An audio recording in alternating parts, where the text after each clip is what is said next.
এক যুবক চোখের ইশারায় তার মাসিকে ডাকল। মাসি তার ইশারা দেখে চোখের ইশারায় জানাল, আমি এখনই আসছি গো। বাড়িতে বিয়ের আমেজ ছিল এবং প্রচুর ভিড় ছিল। কিন্তু বাড়িতে একটি ঘর ছিল যেখানে গমের বস্তা রাখা ছিল এবং সেই ঘরটি অন্ধকার ছিল। সেই ঘরে সে তার মাসিকে ডাকতে লাগল। কিছুক্ষণ পরে মাসিও সুযোগ পেয়ে সেই ঘরে পৌঁছে গেল। তারপর সেই যুবক গমের বস্তার পিছনে তার মাসির সাথে সম্পর্ক শুরু করল। যুবক তার পুরো শক্তি দিয়ে মাসির সাথে সম্পর্ক করছিল এবং মাসিও তার পূর্ণ সহযোগিতা করছিল। সেই ঘরে কেউ ছিল না, তাই তাদের দুজনের আওয়াজ ঘরে গুঞ্জরিত হতে লাগল। এই আওয়াজ তার ফুফাতো ভাই শুনে ফেল। সে তৎক্ষণাৎ ঘরে চলে এল। যখন সে ঘরে এল, অন্ধকারের কারণে কিছু দেখতে পেল না। কিন্তু যখন সে গমের বস্তার পিছনে তাকাল, তখন দেখল সেই যুবক এবং তার মাসি নগ্ন অবস্থায় সম্পর্ক করছেন। তাদের এই অবস্থা দেখে তার ফুফাতো ভাইয়েরও ভারসাম্য নষ্ট হয়ে গেল। কিন্তু সে কিছু বলার আগেই তারা দুজনেই শেষ করে ফেল এবং বের হওয়ার জন্য প্রস্তুত হতে লাগল।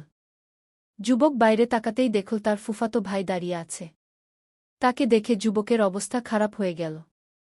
এখন সে ভাবতে লাগল, এটি সব দেখে ফেলেছে এবং সবাইকে বলে দেবে কি। তখন সে তার ফুফাতো ভাইকে অনুরোধ করতে লাগল যেন সে কাউকে কিছু না বলে।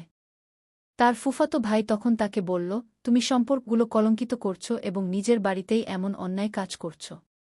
আমি সবাইকে বলে দেব।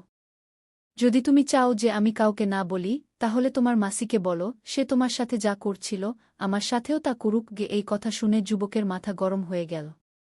সে তৎক্ষণাৎ বলে উঠল, এটা আমার এবং তার মধ্যে ব্যক্তিগত বিষয়। তুমি এতে হস্তক্ষেপ করলে ভালো হবে না গিয়ে। এই নিয়ে তাদের মধ্যে বিতর্ক শুরু হয়ে গেল এবং পরের গল্পটি আরও আকর্ষণীয় হয়ে উঠল।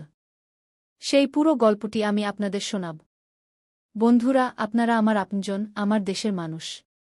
আমার শুধু এই অনুরোধ, যদি আপনি ভারত থেকে এই ভিডিওটি দেখছেন, তাহলে কমেন্টে এখনই হ্যাঁ লিখুন এবং ভিডিওটি লাইক করে চ্যানেলটি সাবস্ক্রাইব করুন। যারা আমাকে তাদের মনে করেন তারা দয়া করে এইটুকু করে দিন। তখনই তাদের বিতর্কের মধ্যে বাইরে থেকে জোরে জোরে দরজা পেটানোর শব্দ এল। ভিতরে কে আছে? দরজা খোলো। তখন রমেশ এবং মাসির হুঁশ উড়ে গেল এবং তার ফুফাতো ভাই সঞ্জু হতবাক হয়ে বলল, যদি কেউ ধরে ফেলে তাহলে পুরো বাড়িতে হইচই পড়ে যাবে কি। মাসি তাড়াতাড়ি দোপাট্টা ঠিক করে ভয়ে ভয়ে বলল, এখন কি করব? রমেশ ইশারায় সবাইকে চুপ থাকতে বলল। কিন্তু বাইরে থেকে আওয়াজ আরও জোরালো হতে লাগল। বাইরে থেকে কেউ বলল, আমরা খাবার নিতে এসেছি, তাড়াতাড়ি খোলো। এই আওয়াজ রমেশের ছোট চাচাতো ভাইদের ছিল। সম্ভবত তাদের এই ঘর থেকে খাবার নিয়ে যেতে হবে। রমেশ ভয়ে ভয়ে ইশারা করল সবাই শান্ত থাকতে। তখন তার ফুফাতো ভাই সঞ্জু বুদ্ধিমত্তা দেখিয়ে বলল, চুপচাপ জানালা দিয়ে বের হয়ে যাই। সঞ্জু ধীরে ধীরে জানালা খুলল এবং প্রথমে বাইরে লাফ দিল। তারপর রমেশও লাফ দিল। কিন্তু মাসি একটু ভয় পেয়ে গিয়েছিল। তবে রমেশ হাত ধরে তাকেও বাইরে নিয়ে এল। তিনজন তাড়াতাড়ি অন্ধকারে লুকিয়ে বাইরে বেরিয়ে গেল এবং আলাদা আলাদা দিকে চলে গেল যাতে কেউ সন্দেহ না করে। রাতে যখন সবাই বিয়ের আনন্দে মগ্ন ছিল, তখন রমেশ এবং সঞ্জু একা দেখা করল। রমেশ রেগে গিয়েছিল। তখন সে বলল, দেখ, তুমি যা বলেছ তা আবার বলো না কি। তখন সঞ্জু হেসে বলল, ভাই, তুমি তোমার মাসির সাথে মজা করতে পারো, কিন্তু আমি পারি না। এটা কোনো ন্যায়? তখন রমেশের রাগ বেড়ে গেল। কিন্তু তখনই তার ফুফাতো ভাই সঞ্জু ধীরে ধীরে বলল, যদি তুমি চাও যে আমি কাউকে কিছু না বলি, তাহলে মাসিকে বলো, সে তোমার সাথে যা করেছে আমার সাথেও তা করুক।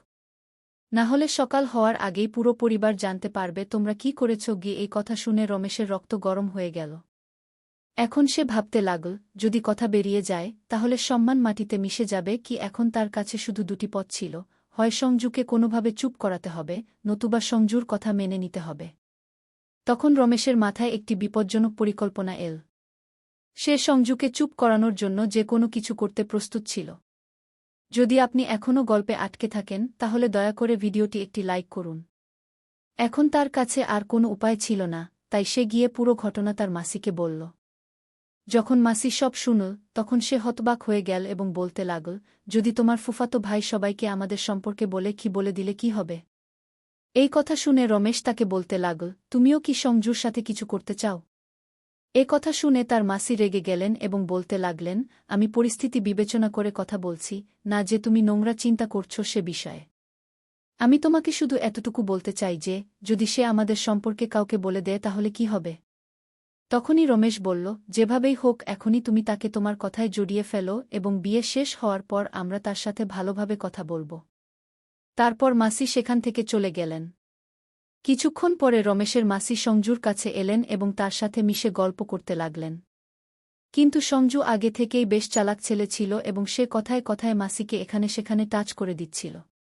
কিন্তু মাসির মজবুরি ছিল, তাই তিনি কিছু বলছিলেন না। আর সঞ্জু বারবার তাকে একান্তে দেখা করার জন্য বলছিল, কিন্তু মাসি ক্রমাগত না করে যাচ্ছিলেন এবং বলছিলেন, এখন তো বিয়ে, অনেক লোকজন আছে, আমি চাই না যে আবার সেই সব হোক। তাই 2-3 দিন অপেক্ষা করো, তারপর তুমি তোমার মনের ইচ্ছা পূরণ করে নিও। কিন্তু সঞ্জুও পুরানো খেলোয়াড় ছিল। তাই সে মাসির কথায় বিশ্বাস করছিল না। সে ভাবছিল যে যদি মাসি এখন হাত থেকে ছুটে যায়, তাহলে পরে আর কখনো তার সাথে কিছু করার সুযোগ মিলবে না। তাই সে মাসির পিছনে লেগেছিল। কিন্তু মাসি কোনো না কোনো অজুহাত দেখিয়ে তাকে টালবাহানা করছিলেন। মাসিও দেখতে কারো থেকে কম ছিলেন না, খুবই সুন্দর গোড়া চিটে এবং আকর্ষণীয় ছিলেন। তাই তার ফুফাতো ভাইয়ের মন তার দিকে থেকে সরছিল না এবং সে এই দুজনকে আপত্তিকর অবস্থায় দেখেই ফেলেছিল। তখন থেকে তার মনে শুধু সেই দৃশ্যই ঘুরছিল।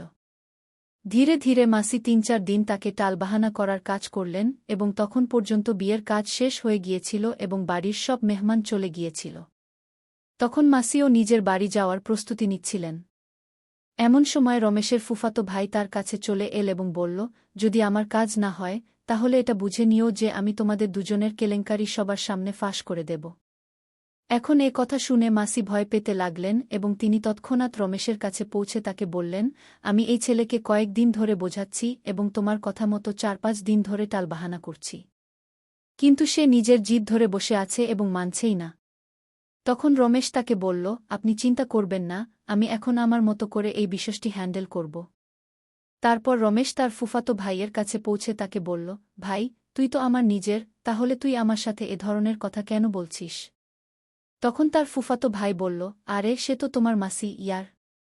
তুই তার সাথে এত বড় অন্যায় কাজ করেছিস, আর যখন আমি বলছি তখন তুই না করছিস? যা তুই করতে পারিস তা আমি কেন পারব না? তখন সে বলল, ভাই, যদি তুই চাস, তাহলে আমি এই বিষয়ে তোকে এক এক করে সব কথা বলতে পারি যে এই পুরো মামলার শুরু কোথা থেকে হয়েছিল। তার ফুফাতো ভাইও কিছুটা মাতাল ছিল।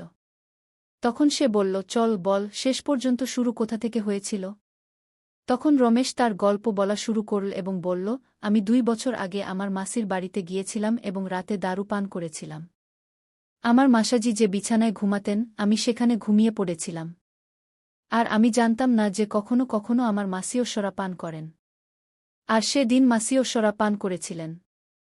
সেদিন শরার নেশায় তিনি আমাকে মাসাজি ভেবে আমার কাছে এসে শুয়ে পড়েছিলেন। আমরা দুজনই নেশায় ছিলাম এবং ভুলবশত মাসি আমাকে মাসাজি ভেবে নিয়ে আমার সাথে ছেলেখেলা শুরু করলেন। আমি নেশায় থাকার কারণে নিজেকে নিয়ন্ত্রণ করতে পারিনি এবং মাসির সাথে সহযোগিতা করতে লাগলাম। কিছুক্ষণ পরে আমরা দুজন নগ্ন হয়ে গেলাম এবং আমি মাসির সাথে সম্পর্ক স্থাপন করতে শুরু করলাম। সম্পর্ক স্থাপনের সময় যখন আমি কিছু বললাম, তখন মাসি একদম চমকে গেলেন এবং তার ফোন তুলে ফ্ল্যাশলাইট জ্বালিয়ে দেখলেন যে মাসাজির জায়গায় আমি আছি। তখন তিনি বললেন, এটা তুই আমার সাথে কি করলি? আমি নেশায় ছিলাম এবং মাসিও নেশা ছিলেন। আমি বললাম, এখন মাসি, যা হয়ে গেছে তা হয়ে যাক। দুজন লোকই ঈশ্বরার নেশা ছিল, এই কারণে মাসিও আমার কথা মেনে নিলেন এবং তারপর আমাদের দুজনের মধ্যে সম্পর্ক হয়ে গেল। আর যখন একবার এমন হল, তখন আমাদের দুজনের সংকোচ কেটে গেল এবং যখনই সুযোগ পেতাম, আমরা দুজন সম্পর্ক স্থাপন করতাম। এ কথা শুনে তার ফুফাতো ভাই জোরে জোরে হাসতে লাগল এবং বলল, এখন তো এই কথা এক এক করে সবাইকে বলব। তখন রমেশ বলল, ভাই, আমি তোমাকে বিশ্বাস করে এই কথা বলেছি এবং তুই আমার সাথে এমন আচরণ করছিস? তখন সে বলল, তোমার মাসি এত সুন্দর, তাকে দেখলে যে কেউ তার উপর ফিসলে যাবে, তাহলে আমি কিভাবে ছেড়ে দেব? রমেশ অনেকক্ষণ ধরে তার ফুফাতো ভাইকে বোঝানোর চেষ্টা করল, কিন্তু তার বোঝার মধ্যে আসল না। তার আচরণ দেখে রমেশ বুঝে গিয়েছিল যে সে মানবে না, তাই সে তার ফুফাতো ভাইকে বললাম, চল, আমি কাল তোমার ব্যাপারে মাসির সাথে কথা বলবো এবং কাল দুপুরে আমি যেখানে বলব তুমি সেখানে চলে আসবে। আর তুমি যা ইচ্ছা করবে তা মাসির সাথে করে নেবে। এই কথা শুনে রমেশের ফুফাতো ভাই খুব খুশি হল এবং বলতে লাগল, আমি শুধু এটাই চাই। আর যদি কাল দুপুরের পর তোমরা কোনো নাটক কর, তবে আমি সন্ধ্যা পর্যন্ত সব কথা সবাইকে বলে দেব। তারপর রমেশ চুপচাপ সেখান থেকে চলে এল এবং বাড়িতে এসে শুয়ে পড়ল। সে সারারাত তার মাথায় এই চিন্তাই করতে লাগল যে এখন শেষ পর্যন্ত কি করা উচিত। পরের দিন সকালে সে সঞ্জুকে বলল, দুপুর 1টায় তুমি আমার বলা জায়গা চলে আসবে। কারণ বাড়িতে তুমি যা চাও তা সম্ভব নয়। তাই আমি মাসিকে 1টায় হাইওয়ের পাশের একটি জঙ্গলে ডেকেছি। সে সেখানে আসছে। আর আজ তুমি যা ইচ্ছা করবে তা আমার মাসির সাথে আমারই সামনে করে নেবে। আমি তোমাকে থামাব না, মাসিও তোমাকে মানা করবে না। এই কথা শুনে তার ফুফাতো ভাই খুশি হয়ে গেল। গল্পটি যদি ভালো লেগে থাকে তবে দয়া করে একটি লাইক দিয়ে দিন। সে তার বলা লোকেশনে পৌঁছে গেল। যখন সে সেখানে পৌঁছাল তখন রমেশ এবং তার মাসি বসেছিলেন। তখনই সঞ্জু দ্রুত মাসির কাছে পৌঁছে বলল, তাড়াতাড়ি করো, আমি নিয়ন্ত্রণ করতে পারছি না। যেই সঞ্জু মাসির কাছে পৌঁছাল অমনি রমেশ তার পকেট থেকে একটি ধারালো অস্ত্র বের করে সঞ্জুকে আঘাত করা শুরু করল। সে তখনই আঘাত করতে থাকল যতক্ষণ না সঞ্জুর প্রাণ বেরিয়ে গেল। তারপর সে সেখানেই জঙ্গলে একটি গাছের নিচে গর্ত খুঁড়ে সঞ্জুর লাশ পুঁতে ফেল। তারপর তার মাসি এবং রমেশ দুজনেই বাড়ি চলে এল। এরপর সন্ধ্যা পর্যন্ত সঞ্জু কোথাও দেখা দিল না, তাই বাড়ির লোকজন একটু চিন্তিত হয়ে পড়ল। যখন তারা সঞ্জুর ফোন করল তখন তার ফোন সুইচ অফ দেখাচ্ছিল। কিন্তু কেউ জানত না যে সে কোথায় গেছে। রাত প্রায় 12টা বাজতে বেশ কিছু সময় হয়ে গিয়েছিল, কিন্তু সঞ্জুর কোনো খোঁজ পাওয়া যাচ্ছিল না। সঞ্জুর মা খুব চিন্তিত হয়ে পড়লেন এবং তিনি পুলিশকে জানালেন। পুলিশ এসে একে একে সবাইকে জিজ্ঞাসাবাদ করল, কিন্তু সঞ্জু সম্পর্কে কেউ কিছুই জানত না। যখন রমেশ এবং তার মাসিকে এই বিষয়ে জিজ্ঞাসা করা হল তখন তারাও স্পষ্টভাবে সবকিছু অস্বীকার করল। এখন সঞ্জু সম্পর্কে কোনো তথ্যই পাওয়া যাচ্ছিল না। পুলিশ সঞ্জুর কল ডিটেইল চেক করল, কিন্তু তাতেও কোনো নম্বর পাওয়া গেল না যা থেকে কোনো সূত্র মিলতে পারে। কারণ রমেশ এবং তার চাচাতো ভাই সঞ্জুর সাথে যেসব কথা হয়েছিল তা সরাসরি মুখোমুখি হয়েছিল। ফোন বা মেসেজে কোনো ধরনের আলোচনা হয়নি। আর এরা দুজনই আত্মীয় ছিল, তাই পুলিশেরও ধারণা ছিল না যে ছেলেটির সাথে কেউ এমন কিছু করবে। ধীরে ধীরে এই কেসে অনেক সময় চলে গেল এবং সঞ্জুর মা প্রতিদিন থানায় গিয়ে পুলিশকে জিজ্ঞাসা করতেন যে তার ছেলের কোনো খোঁজ পাওয়া গেছে কিনা। কিন্তু কোনো ধরনের প্রমাণই মিলছিল না। এদিকে রমেশ এবং তার মাসি তাদের কাজে ব্যস্ত ছিল। তাদের যেন সম্পূর্ণ স্বাধীনতা মিলে গিয়েছিল। কিন্তু বলা হয় না, খারাপ কাজের খারাপ ফলই হয়। একদিন রমেশ তার মাসির বাড়িতে সম্পূর্ণ নগ্ন অবস্থায় তার সাথে সম্পর্ক স্থাপন করছিল, তখনই হঠাৎ করে তার মামা বাড়িতে চলে আসেন এবং তিনি তাদের দুজনকে হাতে নাতে পাকড়াও করেন। যখন মামা তাদের ধরে ফেলেন তখন তারা খুবই বিব্রত বোধ করে। এবং যখন মামা রমেশকে মারধর করতে শুরু করেন তখন রাগের মাথায় রমেশের মুখ থেকে বেরিয়ে যায়, মামা, বেশি বেয়াদবি করো না, নইলে তোমারও পরিণতি সঞ্জুর মতো হবে কি। এটা শুনে মামা সব বুঝে ফেলেন এবং তৎক্ষণাৎ বাড়ি থেকে বেরিয়ে গিয়ে সরাসরি থানায় পৌঁছে যান। থানায় পৌঁছে তিনি পুলিশকে পুরো ঘটনা জানান। পুলিশ যেই এই কথা শুনল অমনি রমেশ এবং তার মাসিকে বাড়ি থেকে গ্রেফতার করে থানায় নিয়ে যায়। থানায় নিয়ে গিয়ে যখন তাদের কঠোরভাবে জিজ্ঞাসাবাদ করা হয় তখন তারা দুজনেই পুলিশের সামনে সবকিছু খুলে বলে। তাদের দেওয়া তথ্য অনুযায়ী সঞ্জুর মৃতদেহ পাওয়া যায়। যদি মামা সেই দিন তাদের না দেখতেন তাহলে সম্ভবত এই দুজন কখনোই ধরা পড়ত না। এই গল্পে আপনি কার ভুল দেখতে পেলেন আপনার মতামত অবশ্যই জানাবেন। আমি আপনার মতামত খুব পছন্দ করি, তাই দয়া করে কমেন্ট করে আপনার মতামত জানাবেন। বন্ধুরা, আবেগের বশে মানুষ এইভাবে সম্পর্কগুলোকে কলঙ্কিত করে ফেলে, কিন্তু এই ঘটনাগুলোর সমাজে খুব খারাপ প্রভাব পড়ে।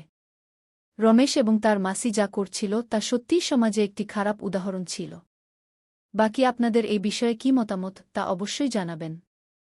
বন্ধুরা, এই গল্প বলার উদ্দেশ্য কারো মনে আঘাত দেওয়া নয়, কারো অনুভূতিতে আঘাত দেওয়া নয়, কোনো ধরনের অনৈতিকতা বা অশ্লীলতাকে উৎসাহিত করা নয় এবং কোনো ধরনের মাদককে উৎসাহিত করা নয়। এই গল্পের উদ্দেশ্য সমাজে ঘটে যাওয়া এই ধরনের বিষয়গুলো সম্পর্কে সচেতনতা তৈরি করা। আমরা এই গল্পের মাধ্যমে একটি শিক্ষামূলক বার্তা দিতে চাই যে সমাজে বসবাসকারী মানুষ এই ধরনের বিষয়গুলো সম্পর্কে সচেতন হোক এবং এমন ঘটনাগুলো সম্পর্কে তাদের দৃষ্টিভঙ্গি গড়ে তুলুক। এবং এই ধরনের ঘটনা থেকে নিজ নিজ বাড়িতে সতর্ক থাকুন, সচেতন থাকুন এবং নিরাপদে থাকুন। দেখা হবে আপনাদের সাথে অন্য কোনো গল্পে, ততক্ষণ পর্যন্ত নমস্কার।